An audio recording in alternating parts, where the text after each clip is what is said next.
Pokemon Scarlet and Violet are my favorite Pokemon games that have been released so far, but after playing them for over 400 plus hours, I wanted to try something else. I'm going to play through Pokemon Violet using only shiny Pokemon, and I want you to join me on this ride. We started off like everybody else in our home in Cabo Poco. We walked downstairs, met Director Clavel, and he thinks that we want one of these 3 non-shiny starters? Not a chance. What? You mean I have to choose one of these to progress? Okay, fine. Sprigatito, you can come join the team.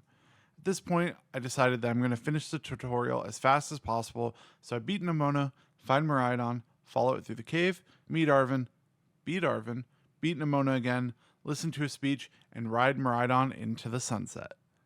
I mean, start the true game.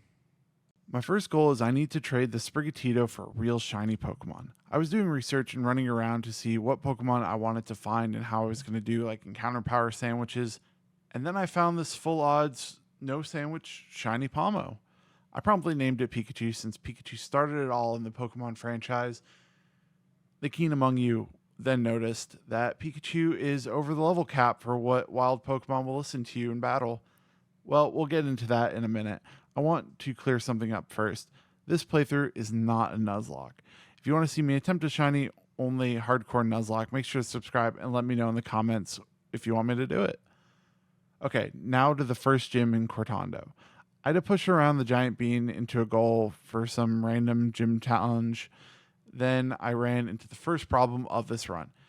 Pikachu lived up to its name and decided it wasn't going to listen to me because I didn't earn its trust, and I ended up losing my first attempt to bat RNG in the gym battle. Strangely though, my second attempt went spark number 1, spark number 2, spark number 3, and then I acquired the badge. 1 badge down, and that means I need a new shiny. Since Pikachu was easy to find, I kind of thought I was going to look for another full odds shiny. My luck must be insane because 30 minutes of running around and glitching my way up cliffs, I found this full odds shiny Flamigo, which I named Bird. Bird? What kind of name is Bird? Spelled with a U, not an I. Your guess is as good as mine, but Bird is going to be super helpful for the second gym.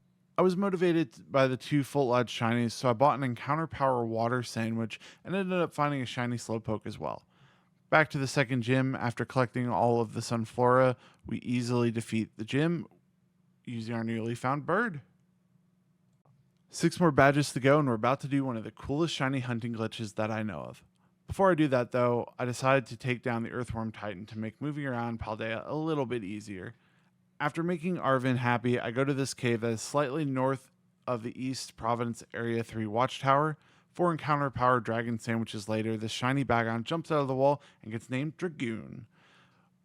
With the 3rd gym being an electric gym, I have a cool new dragon type. Sounds like a great time to me.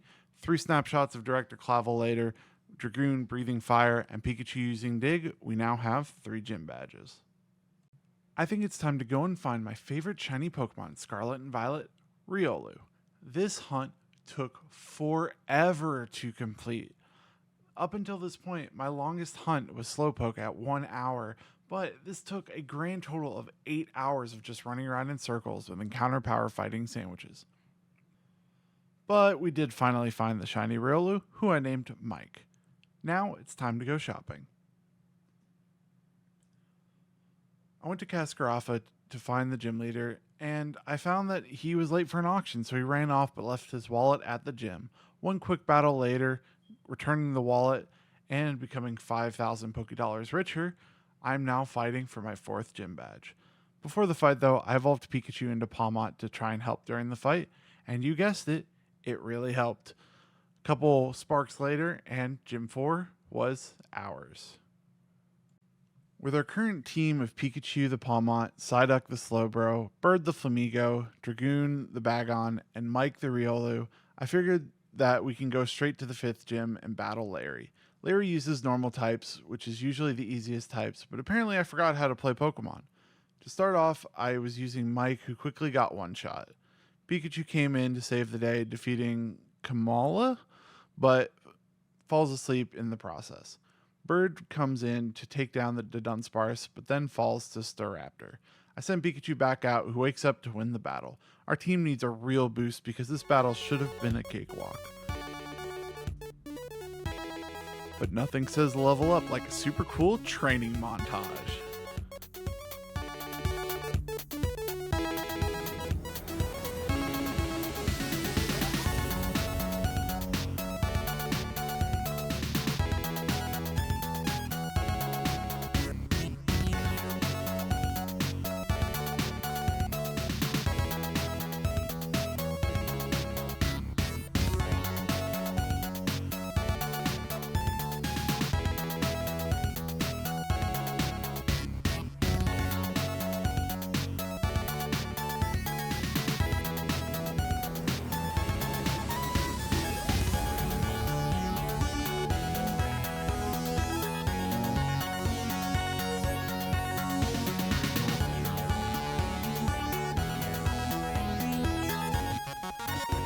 With that training montage done, the last member of our team is Rocky the Crocorock. With our newly powered team, we challenge my favorite gym because it consists of double battles. We easily beat the gym trainers, in which Rocky evolves into Crocodile. Now, into the leader. I lead off with Dragoon and Rocky. Dragoon takes out the Banette with a nice bite, but then gets knocked out by Houndoom using Play Rough. After that, Mike and Rocky were able to defeat Houndstone, Mimikyu, and Toxtricity to secure the 6th gym badge. Now that our team is complete, there isn't a lot that happens between now and the Elite Four. We slide down the mountains, defeat some ice types, play Simon Says, have Rocky crunch all of the psychic types, grind for money, hyper train 3 stats in each of our teams. Now we're on to the final test. Well, we would be if we didn't have to take this written test like we are in school. Okay, now that that's done, let's take on Rika. I lead off with Bird since Rika uses ground types. I tear a Bird into a fighting type and one-shot Whiscash. I then swap Psyduck and use Surf to one-shot Camdrup and Dugtrio. Sadly, Rika's Donphan knocks out Psyduck and Mike, but loses to Rocky, who also takes out Clodsire. 1 down, 3 to go. Poppy is next, and I lead Bird again because Poppy uses Steel types.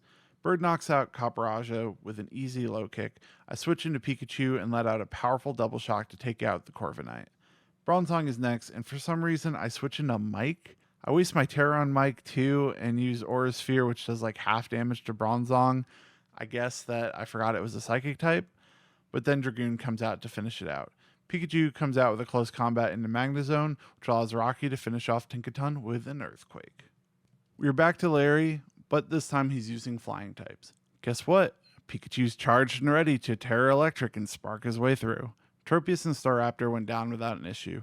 Altaria apparently had a date with Dragoon, and that ended pretty fast.